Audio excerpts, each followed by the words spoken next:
Et nous voilà au chapitre Asgard. Ça tombe bien car à l'heure où j'écris cette vidéo, il fait plutôt froid.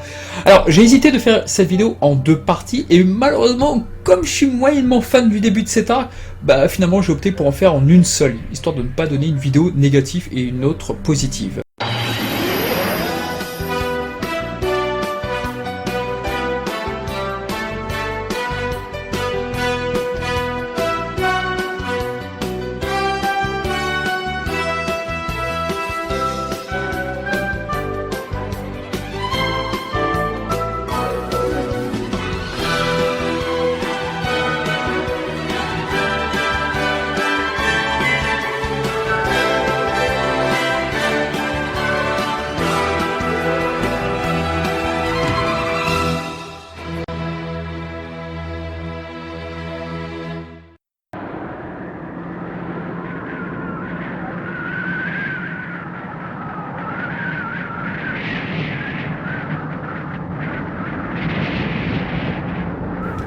Asgard.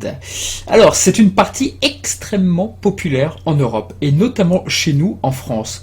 Aujourd'hui encore, elle est souvent citée lorsqu'on cite des fillers de qualité. Et en effet, Asgard sort très clairement du lot. Si cette partie existe, c'est pour une raison assez évidente, comme j'expliquais dans la dernière vidéo, l'adaptation animée avait rattrapé le manga. Et pour permettre à Masami Kurumada d'installer tranquillement le chapitre de Poséidon, la Toei Animation a conçu cet arc de 26 épisodes. Un procédé très conventionnel pour le studio, à n'en pas douter. Cette idée est le fruit de longues discussions entre Atano, le producteur de la Toei Douga, aujourd'hui renommé Toei Animation, le producteur Morishita et le scénariste Takao Koyama et enfin le producteur Kawata. Le second film ayant plutôt bien marché, quoi de mieux que de reprendre sa substantifique moelle pour en faire un mini-arc? C'est Takao Koyama qui a pondu l'histoire tout en se basant sur le second film. Ce qui est passionnant à lire, ce sont les premières notes du scénario d'Asgard. En effet, beaucoup d'idées ont évolué tout le long. Quelles sont les différences notables concernant les premières ébauches de Takao Koyama? Alors déjà, pour commencer, seule l'épée de Balmung apparaissait dans l'intrigue. Mais pas encore les saphirs, pas plus que la robe de daim. Et pour chacun des protagonistes exclusifs à cette partie, il y a eu beaucoup de chamboulements. Jugez plutôt ce qui était prévu à la base. Siegfried, il devait être emprisonné dans un cercueil de glace éternel et ce n'est que l'anneau maléfique des Nibelungen qui lui permit de revenir dans ce monde. Le scénario initial faisait de lui un personnage ambitieux tout en ayant des sentiments pour Hilda, à qui il devait la vie. Hagen. Il devait être métis au départ, dommage on ne connaîtra jamais son design original. Son but était de rechercher des adversaires à sa mesure et il n'avait que faire des ordres d'Hilda. Bon. Thor, il héritait d'une force physique très importante, laquelle devait renvoyer une image de viking. Albéric, dès le début, les notes de Takao Koyama soulignaient une ressemblance avec Deathmask. Notons que le design de la robe de daim est en réalité une esquisse provenant de la robe de Delta, ce qui peut expliquer quelques similitudes entre les deux armures. Fenrir, pas de grandes modifications le concernant. Bud et Sid, grand changement, Sid devait être abattu au Japon par Seiya, et son frère Bud reprenait alors le flambeau. Il faut admettre que si Sid avait été tué, la menace aurait été quelque peu amoindrie. Mime, comme je l'indiquais dans ma vidéo sur le premier film, Mime était supposé être l'héritier de l'âme d'Orpheus. Voilà, comme vous pouvez le constater, il y a eu beaucoup de modifications, principalement pour Sid. Bien que les designs aient été complétés par le tandem Shingoraki et Michimono, les premières ébauches sont en réalité de Koji Yokohai et Suzumu Imechi, deux talents ayant participé notamment à l'univers Gundam. Une des particularités du scénario d'Asgard est que c'est la fin qui a été conçue en priorité afin de raccrocher les wagons avec le manga et ainsi révéler que le véritable ennemi, tapis dans l'ombre, n'était autre que Poséidon. Quelques mots de Takao Koyama sur cette partie. Ce n'est absolument pas parce que c'est entièrement une version originale que cela a été facile. La difficulté est identique à celle que l'on éprouve quand on crée une toute autre œuvre. On faisait nos réunions en nous enfermant tous ensemble dans les hôtels de Kagurazaka. On s'est dit qu'en restant dans la mythologie grecque, cela allait peut-être être redondant par rapport à l'œuvre originale. C'est pourquoi on a décidé de prendre des dieux d'autres mythologies. C'est comme ça qu'on est arrivé à la mythologie scandinave. C'est à ce moment-là que les clauses des bronzes évoluaient pour la première fois pour concorder avec le manga. Et le premier épisode insiste carrément sur les nouvelles protections. Honnêtement, j'aime bien cet épisode, il est même assez beau, mais sérieusement, quand je le revois aujourd'hui, ça donne ça.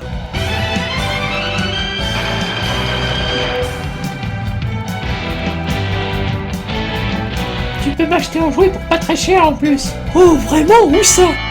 N'oublie pas de demander à tes parents de t'acheter nos figurines, elles sont cool, tu verras. J'ai vraiment l'impression qu'on essaie de me vendre quelque chose.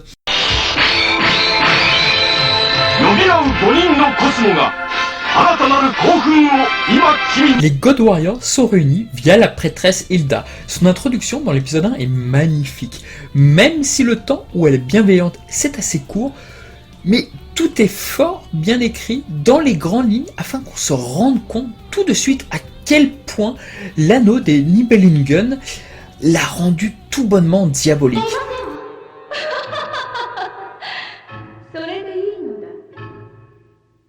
Notons la belle performance de Mitsuko Horie et la version française qui n'est pas en reste grâce à la divine Laurence Crouzet. Le général Sorrent a eu le sort qu'il méritait. Il s'est trompé, les guerriers divins ont accompli leur tâche malgré leur défaite. Tu ne tiens plus debout, je n'aurai aucun mal à te porter le coup de grâce. Qui parvient à faire quasiment jeu égal avec son alter ego japonais. Alors oui, comme je le disais en début de vidéo, je ne suis pas un grand fan des premiers épisodes de cet arc. Mon principal reproche, c'est le rythme des combats. Et pour Fenrir et Toll, il n'y a que deux choses que j'ai retenues, leur passé absolument dramatique et leur mort évidemment. Impossible de ne pas être insensible face à de tels drames humains. On en vient à détester Seiya lorsque celui-ci abat Thor. Le géant meurt en pleurs sans qu'aucun des bronzes ne comprenne pourquoi.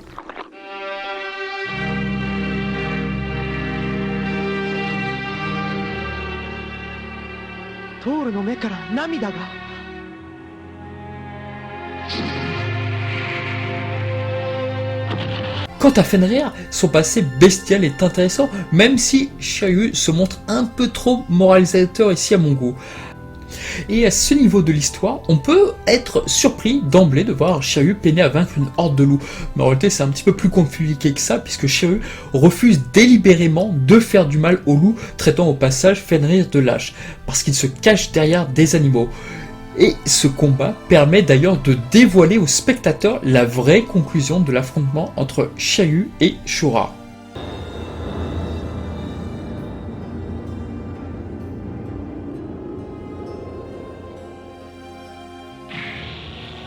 Au fait, si vous avez du mal avec la voix originale de Fenrir, sachez que vous n'êtes pas tout seul. J'ai vraiment du mal avec Toshii Kozeki, et pourtant, un an après, c'est lui qui sera choisi pour incarner le héros de Shurato, dans la sympathique série Tenku Shenki Shurato.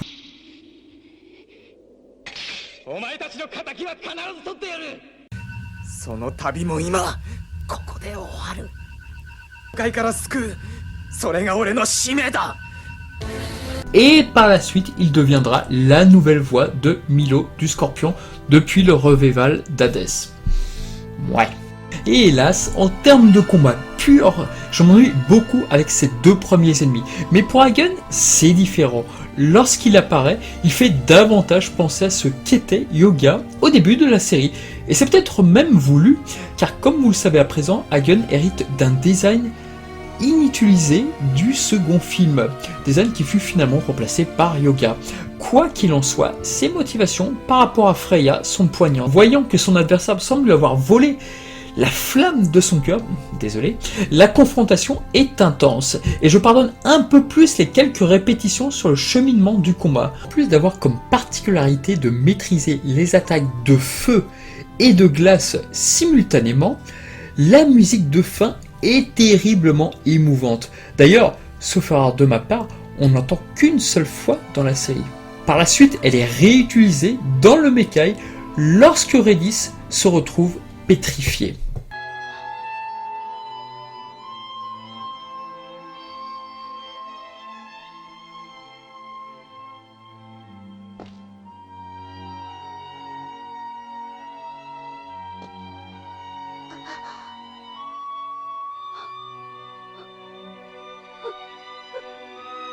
Dès qu'on arrive à Mime, alors là, bon sang, ça devient culte. Alors déjà, j'assume ce que je vais dire à 100%, mais le combat entre Mime et Ikki, c'est clairement l'un des plus beaux combats de la série TV. Et encore aujourd'hui, je ne suis pas sûr qu'on ait eu mieux avec les productions récentes. Ce qu'il y a de formidable, c'est que Mime est un adversaire atypique.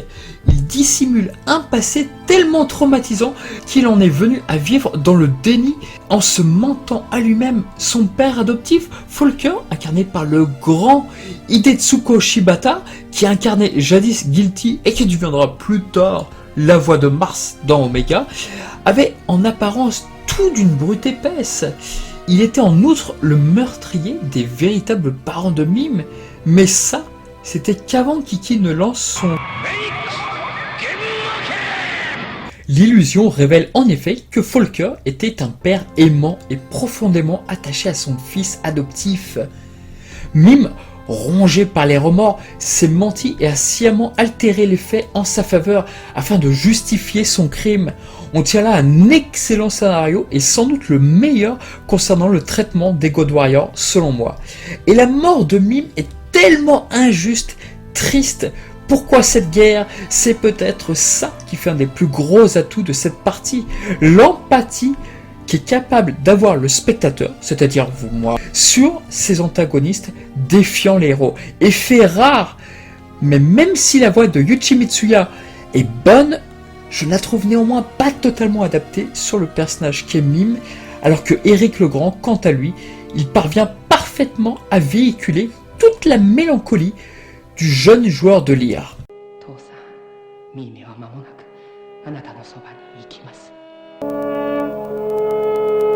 Papa, bientôt nous serons réunis pour l'éternité, pardonne-moi. Peu après, nous arrivons à Alberic, qui est lui aussi un gros morceau à bien des égards. Déjà, le scénario est très malin, puisqu'il le fait se confronter à Marine, et celle-ci s'en sort plutôt bien au début. Mais le guerrier de Megrez dispose d'une technique quasi imparable en apparence. Et à vrai dire, je crois qu'il y a à travers Alberic un de mes combats favoris de Seiya, tant il est original et très sous-estimé. En effet, Seiya domine son adversaire dès le début du combat, ce qui n'est jamais arrivé habituellement. Ça n'arrive jamais. À tel point qu'il en vient à se dire d'un air soulagé. C'est comme si le saphir d'Odin de Delta était déjà en ma Rien que possession. cette petite phrase de Seiya, je trouve ça super couillu et très original. Alors, voyant Marine prisonnière du cercueil d'améthyste, Seiya est confronté à un terrible dilemme. D'ailleurs, je me suis toujours demandé si un tel combat avait eu lieu dans le manga, et si Marine avait été véritablement la sœur de Seiya, quel aurait été son choix à votre avis? Une question que je me plais à penser. Une autre particularité d'Alberic, c'est qu'il est le seul God Warrior à avoir compris la situation. En effet, il était là au moment où Hilda s'est fait ensorceler par Poséidon. En réalité, Alberic ambitionne de récupérer les 7 saphirs pour obtenir l'épée de Balmung et ensuite terrasser Hilda. Et le pire, c'est qu'avec une personnalité pareille, l'associé à Deathmask n'est tout compte fait pas si évident, vu les nombreuses différences qui les distinguent. Notons que plus les combats avancent, plus Alberic dévoile de nouveaux arcanes. Seule l'épée flamboyante fait écho à celle de Hurl du second film, bien que sensiblement différente. Par la suite, nous avons la tristounette technique d'abord introduite face à Yoga, qui reprend le relais à son tour, et là la technique devient quelque peu ennuyeuse dans son utilisation. Même si Shiryu parvient habilement à la déjouer. Shiryu? Yoga? Eh oui, c'est l'une des originalités d'Alberic, il enchaîne les combats contre plusieurs héros. Au final, il aura bloqué 4 protagonistes différents, sans pour autant avoir été le dernier rempart. Alberic mérite clairement les éloges des fans par sa grande intelligence, il manipule brillamment Seiya, puis Hyuga, et il ment effrontément en faisant croire à Seiya que s'il la bat, Marine mourra et restera à jamais prisonnière de son cercueil. Une belle partie, même si, ironiquement, je ne suis pas très fan de sa conclusion. Bien que l'idée de tuer Sid dès le départ n'ait pas été conservée, le combat est fort original car contrairement aux autres protagonistes, Sid ne semble pas nécessairement avoir un passé bien marquant. Du coup, vu les antécédents des autres God Warriors, on sent malgré tout que quelque chose cloche. S'ajoute à cela l'apparition de Shayna, bien décidée à révéler le poteau rose concernant Bud. Shun tient là sa première victoire individuelle face à Sid, mais tout ne s'arrête pas là, puisque Bud d'Alcor apparaît. Alors, il est bien plus redoutable encore que son frère. Ikki arrive également à la rescousse et dévoile au grand jour ce qui est sans nul doute l'un des meilleurs passés traumatiques, à savoir celui de Bud. Ce dernier a en effet été abandonné à sa naissance en raison d'une vieille loi d'Asgard selon laquelle la naissance de jumeaux était un mauvais présage. Et tandis que Sid savourait sa vie dans l'opulence en étant le fils unique, Bud lui crevait de faim et vivait dans la misère la plus totale. On comprend aisément le ressenti de Bud et, cruelle ironie du destin, la décision d'Odin de faire de lui l'ombre de Sid, l'homme qu'il est le plus. Là encore, à l'image du combat de Mime, la fin est d'une profondeur colossale. Les sentiments fraternels l'emportent. Malgré ce que l'on pourrait croire, Bud meurt bel et bien, comme l'atteste l'étoile de sa constellation. Et pour finir, nous avons là le plus grand des héros du royaume d'Asgard, incarné par le cultissime Akira Kamiya, devenant ainsi le premier rempart de la série si on exclut les films. J'ai un gros faible pour le court mais génial combat Siegfried versus Ikki. D'ailleurs, curieusement, la musique est issue du sanctuaire à ce moment-là. Le niveau de Siegfried est très différent de celui des autres God Warriors. On apprend par la suite qu'il était l'ami d'Hagen, et surtout, il voue des sentiments secrets envers Hilda, se refusant à écouter les confessions de Freya. Par son titre, sa légende, il était impossible de ne pas le faire se mesurer à Shiryu, et de les lier par une caractéristique commune, à savoir le point faible de leurs techniques respectives. Vaincu très difficilement par un Seiya presque à bout, et c'est à ce moment-là que Sorrento intervient pour faire le lien avec l'arc Poséidon du manga. Notons que l'épisode a été diffusé le 29 octobre 1988, quelques jours après la publication du chapitre 146, chapitre où Sorrento entend le chant d'Athéna et repense à l'issue de son duel face à Aldébaran. Il y a pas mal de décalage entre Sorrento du manga et celui de l'anime, mais je pense que ce n'est pas la bonne vidéo pour en parler. Quoi qu'il en soit, Siegfried remplace quelque peu Aldébaran pour un combat nettement meilleur, qui restera dans les mémoires pour sa très belle fin. Clairement, dans la thématique de cet arc, l'émotion, insufflée à ces personnages inédits.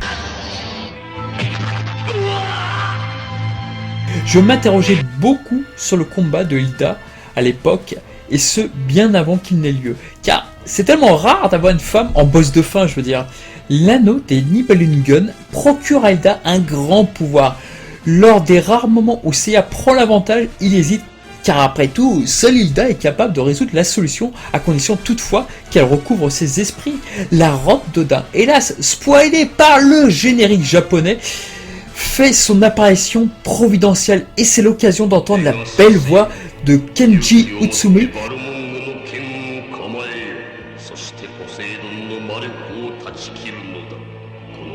En outre, la réalisation est top lorsque Seiya trouve l'ultime force de se relever pour détruire l'anneau maléfique.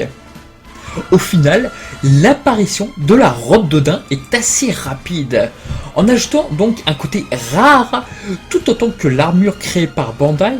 La robe d'Odin s'inscrit en effet dans la gamme Premium. À l'arrière des boîtes de jouets japonaises à l'époque, il y avait des points bonus à détacher, et via un tirage au sort, il était possible de gagner notamment la robe d'Odin. Inutile de dire que si vous avez connu les boutiques d'import dans les années 90, le prix de cette armure était très élevé. La fin est intense, triste, car si au sanctuaire on déplorait la mort de Camus, Shura, Saga, et peut-être même Aphrodite, je ne sais pas, ce sentiment est encore bien plus fort face au destin funeste des God Warriors, à l'exception sans doute d'Alberic cette fois-ci. Lorsqu'Hilda ressent en elle la mort de ses amis, la scène est quasi parfaite. On fond en larmes avec elle devant la mort quasi héroïque de ces nobles combattants. La fin, elle est vraiment spectaculaire. Alors qu'on pense que c'est un happy end parfait, Saori est portée disparue, puis apparaît le charismatique Poséidon, et ce qui impressionne le plus pour le spectateur à ce moment-là, qui ne connaissait pas le manga évidemment, c'est que Sorrento est à ses côtés. Mais alors, qu'est-ce qui est devenu de Siegfried ?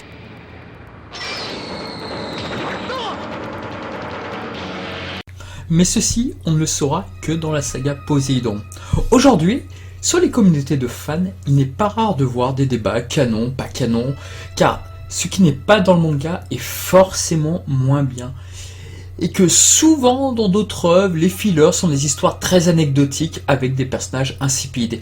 Ici, c'est clairement le contraire avec les God Warriors, qui sont probablement des personnages très fouillés et bien plus qu'une large majorité des personnages issus du manga. Prenez pas mal de personnages des spectres d'Hadès par exemple, vous verrez c'est pas du tout la même chose. Et mieux, leurs origines sont très poussées. Il y a eu en effet d'importantes recherches de la part du staff de la Toei Animation. La robe d'Alpha représente le dragon Fafnir, ce dragon qui a été vaincu par le légendaire héros pour s'emparer peu après du trésor d'Odin.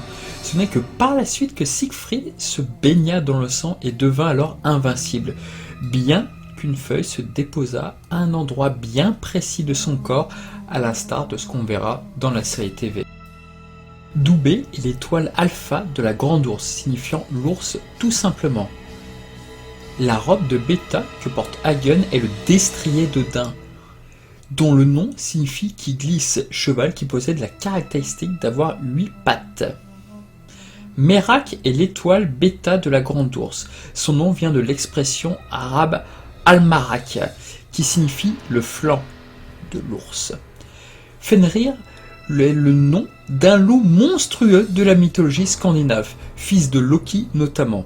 Thor porte le nom du fils d'Odin. Avec les films Marvel, je pense que vous connaissez. En revanche, la robe de Gamma, le serpent qui périra avec Thor lors du Ragnarok. Alberic est un roi nain et était chargé de surveiller le trésor d'Odin avant que ce dernier ne lui confisque pour le confier à Fafnir. Cette information pourrait faire écho avec le fait que dans l'animé, Siegfried et Alberic sont ennemis. Le nom de Bud et Sid reste très mystérieux. Encore aujourd'hui, on n'est pas totalement sûr et certain de leurs origines et il y a encore quelques théories, mais malheureusement il n'y a jamais eu de confirmation officielle de la part de la Toei Animation. La robe de Zeta représente un smilodon qui vivait dans l'Amérique du Nord, mais dans la mythologie nordique, notamment, cela pourrait ressembler à deux chats qui tiraient le char de la déesse Freya. Mime est le nom d'un forgeron. La robe d'État-robe que porte Mime est à l'image de la harpe que jouaient les Valkyries sur les champs de bataille. À ce niveau-là, la question qu'on se pose, pourquoi Asgard n'a pas marché au Japon ? Alors oui, pourquoi ? Eh bien, c'est difficile à dire. Je pense qu'un paramètre entre clairement en jeu, c'est le succès des Gold Saints. Et ceux-ci ont clairement éclipsé les héros. Sur cette bataille, eh bien, tout porte à croire que les spectateurs japonais de l'époque voulaient revoir les Gold Saints ou bien des personnages ayant des attributs proches.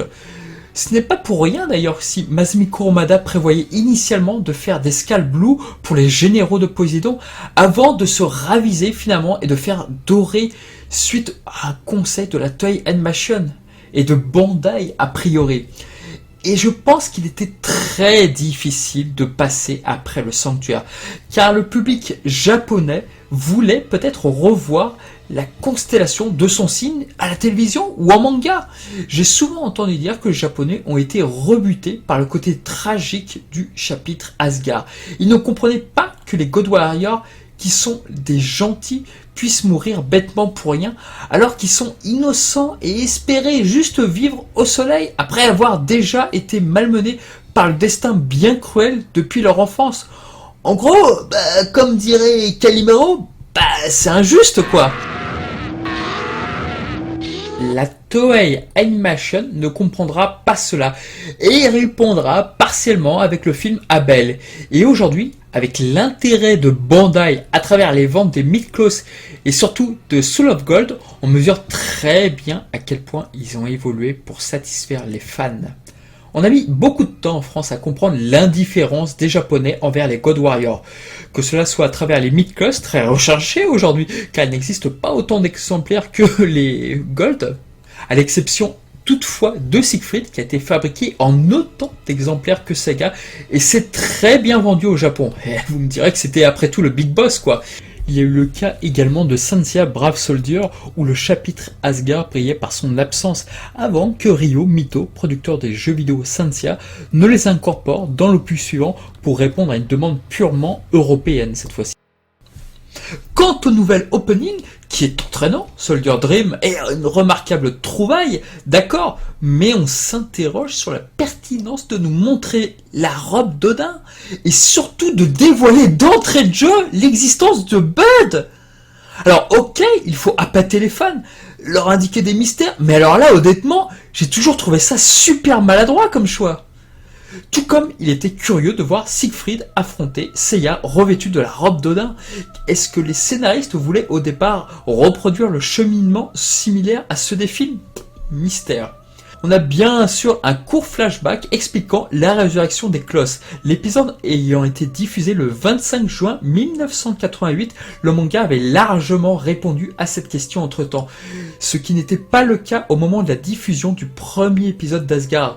Voilà pourquoi cette information apparaît tardivement, juste avant le combat de Mime. Notons également une petite divergence entre les deux supports concernant Ikki. En effet, celui-ci voit également sa clause réparée par les Gold Saintes. Or, dans le manga, elle se régénère d'elle-même dans le temple de Shaka juste avant qu'il ne parte affronter Saga.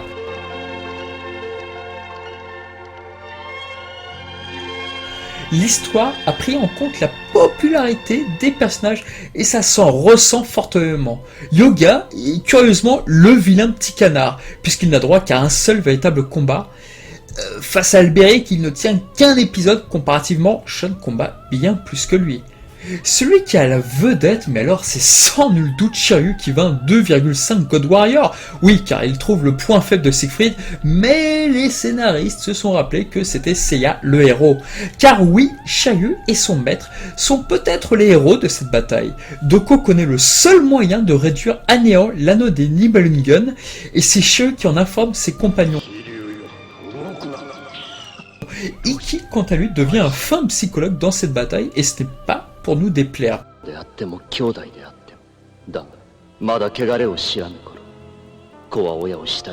Étant donné que Poséidon suivait derrière, il était impossible d'abîmer les clauses des héros.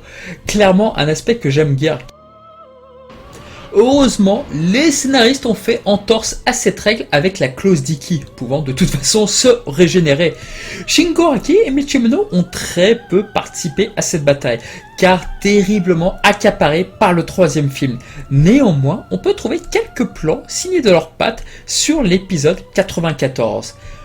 Toutefois, même s'il n'y a pas le tandem Shingo-Araki et Michimono, ne me faites pas dire ce que je n'ai pas dit, cette série est largement regardable. Déjà, en termes de filler, je pense que vous l'avez compris, mais Asgard, lorsqu'on cite les fillers, s'il vient en premier, ce n'est pas pour rien, c'est que déjà l'identité visuelle, elle est encore là grâce à des animateurs de talent, je pense notamment à Shindo Mitsuo, Eisaku Inoue, et toutes les personnes qui ont œuvré à cette partie-là. On a encore une fois les magnifiques décors de Tadao Kubota, et à chaque fois qu'on les regarde visuellement ou les esquisses, les crayons, je pense que c'est tout juste fabuleux.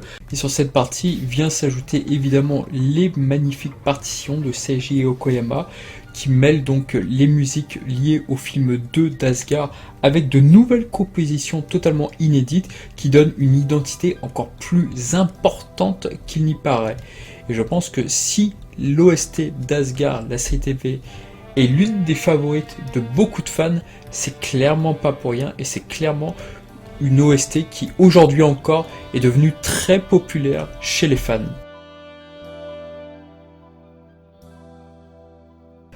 Alors fait rare, mais Asgard a fait reparler au Japon en 2014 par l'intermédiaire de la Reine des Neiges.